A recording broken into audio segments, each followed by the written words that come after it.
আমরা watch tower দেখার পরে আরেকটা ওর পাশে একটা গ্রামে যাই, যেটা ফিনল্যান্ডের খুবই হিস্টোরিক্যাল প্লেস, যেখানে শত শত মিলিয়ন বছর আগে একটা পাথর আকাশ থেকে পড়েছিল সমুদ্রের মধ্যে এই গ্রামের সাইডে, আর তার ফলেই এখানে পলির সৃষ্টি হয়। আর এখন এই যে আপনারা যে ক্ষেত দেখতে পান, সবুজ ভূমি, এটার সৃষ্টি হয়।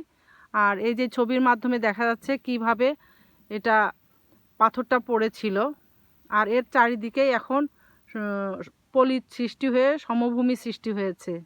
আর এটাই আমরা এখন দেখব, আর আমরা কিছু ভিডিও দেখব। It's a very special place.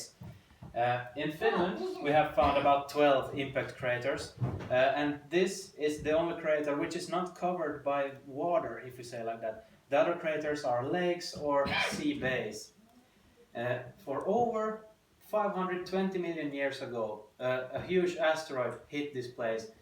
This asteroid had a diameter of about 300 meters, and it came with the speed in like 20 kilometers a second or 60,000 kilometers an hour. And this huge rock hit this place, and first it launched the whole bedrock downwards about half a kilometer. And then the mantles, counter pressure, made this crater cupola rise up, which you can see in this miniature model right here. You could compare it to if you throw a big rock into the sea. This first pushes the water away from the rock, but when the counter pressure is big enough, it comes from the middle and throws the water into the air.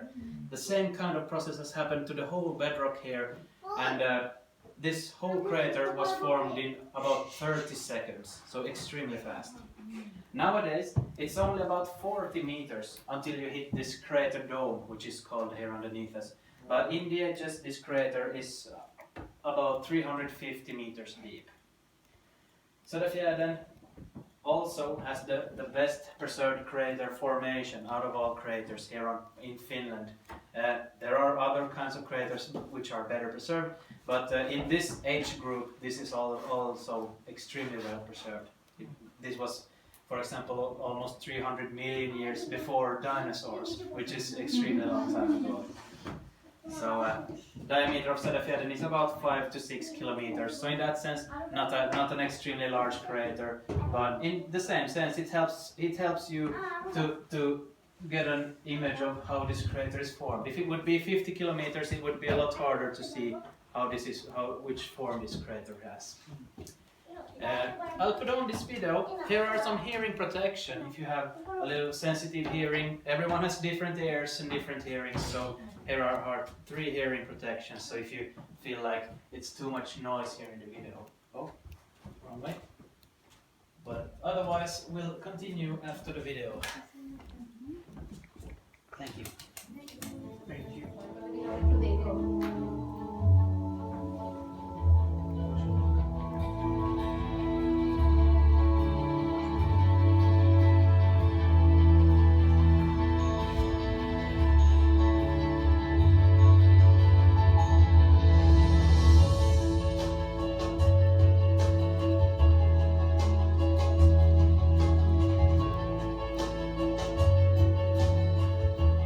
Today, Söderfjärden is a peaceful place. But the place is haunted by the memory of a cosmic disaster, a hell-like moment when the ancient powers of the universe formed this landscape.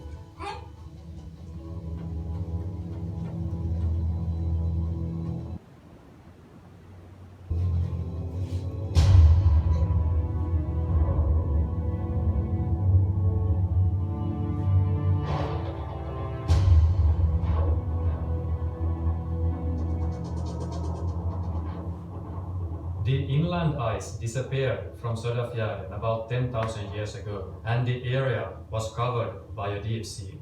The earth crust started rising, and around 4,500 years ago, the highest rim mountains rose from the sea, including Öberget, literally translated the island mountain. Soon, the first people arrived here to hunt seal and catch fish. More land rose from the sea, and the area soon had permanent inhabitants. Söderfjärden became a round seabed where people were fishing. The seaside meadows became grazing areas. The reeds along the shore provided cattle feed, bed-thick stuffing and roofing material. As the result of a gigantic drainage project in the 1920s, the entire Söderfjärden was turned into farming ground.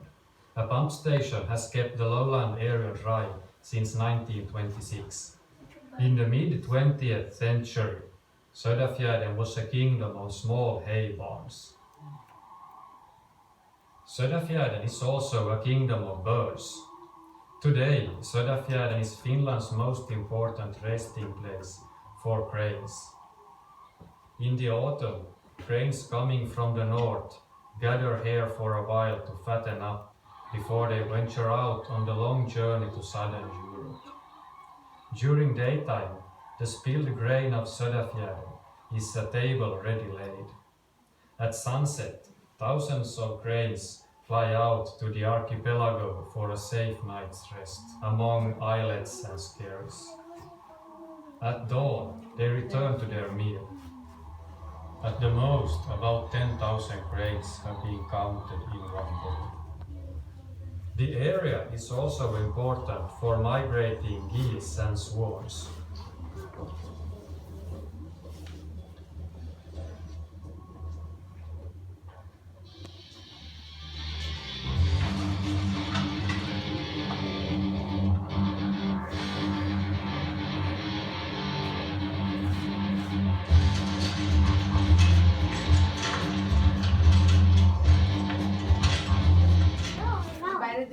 যে পাথরগুলো পড়েছিল সেগুলো ওরা সংরক্ষণ করে এখানে রেখে দিয়েছে।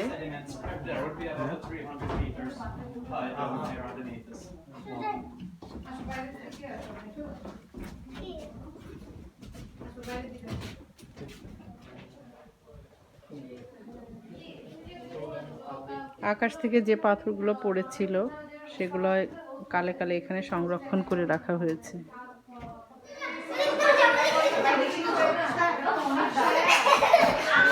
এখানে একটা জাদুঘর তৈরি করে ফেলেছে সেই টুকরা টুকরা পাথরগুলো দিয়ে।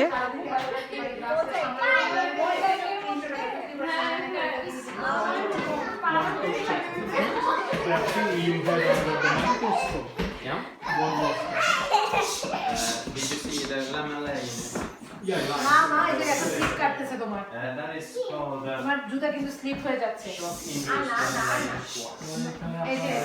These lamellae are the best proofs of a ওরা কখনই করে। বাই দ্য ওয়ে আমরা যখন বেরোবো ওই সামনে দিয়ে যদি ডান দিকে যাই ওইখানে আপনার প্রত্যেকটা things that you have to find in a grave. আকাশ থেকে যে টুকরাগুলো পড়েছিল এখন মিউজিয়াম তৈরি করে তার ভিতরে এরা রেখে দিয়েছে। So it's so that thing it's on the bed like the arts like the artwork, not the painting from the It's in the rock in the okay. এরকম আকাশ থেকে পাথর হয়তো পৃথিবীর অন্য অন্য অনেক জায়গাতেই পড়েছে। আমার জানা মতে 6 থেকে 7টা দেশে এই ধরনের পাথর পড়েছিল।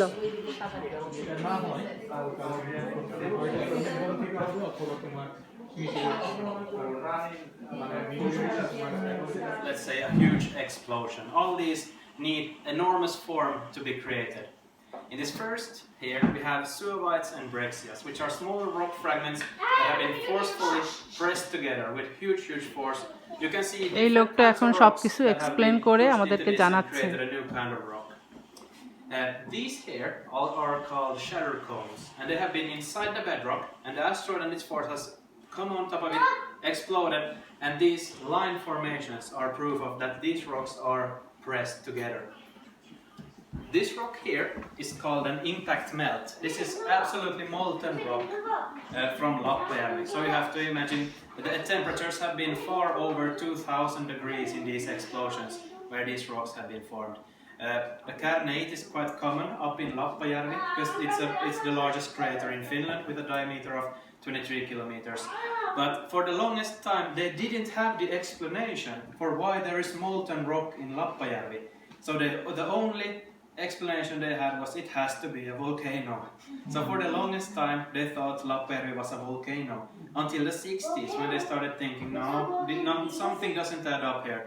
So then they started to research it as an impact crater, and lo and behold it was the first crater found and discovered in Finland. So then it was a little bit of a boom. People started looking for craters everywhere. And Söderfjärden was actually discovered only in the 70s as a crater as well. So this has only been known in about 50 years that this is a crater. All these rest here, they are in the same order as they were discovered. So Summasjärvi, number 12 here, was only discovered 3 years ago. So these are being discovered and found all the time. As I said, only 200 craters have been found on our entire Earth, but these are found all the time. The Earth is absolutely filled with craters, but they disappear extremely easily. In erosion or in forests and woods can grow on top of them, grasslands, humans can go and destroy them without knowing, and so on.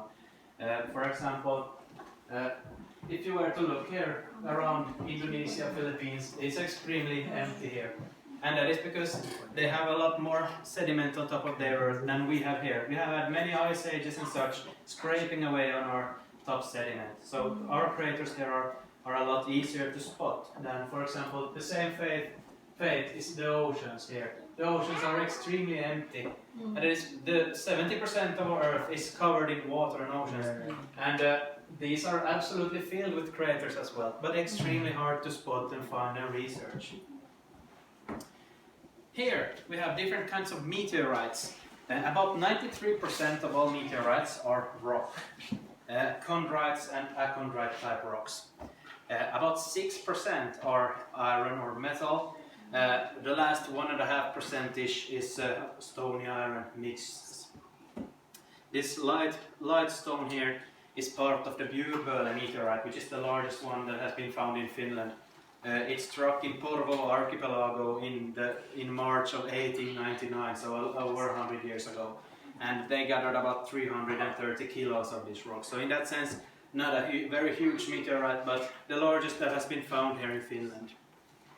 This Marjolahti meteorite is one of our favorites here. It's an iron meteorite with olivine inside of it, which is a mineral, and a half jewel, you could say as well. Often used in different kinds of jewelry and very pretty gem rock actually.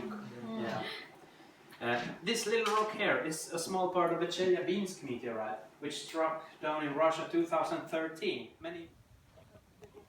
এই যে আপনারা যে জায়গাটা দেখতে পাচ্ছেন, এখানে আকাশ থেকে পাথরটা পড়েছিল, আর ওরা এখানে এখন চিহ্ন করে রেখেছে, আর কিভাবে পড়েছিল সেই ছবিটা ওরা দিয়ে দিয়েছে।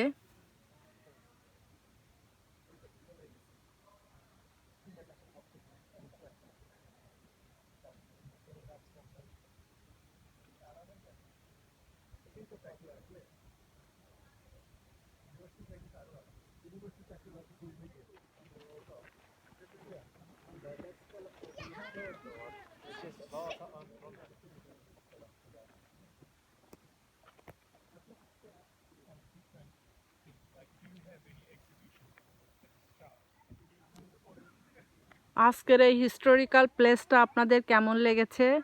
আর আমার ভিডিওটা যদি আপনাদের ভালো লাগে, অবশ্যই আমাকে একটা লাইক দিবেন, আর আমার জন্য দোয়া করবেন যাতে আমি আরও নতুন নতুন ভিডিও আপনাদের জন্য মেক করতে পারি।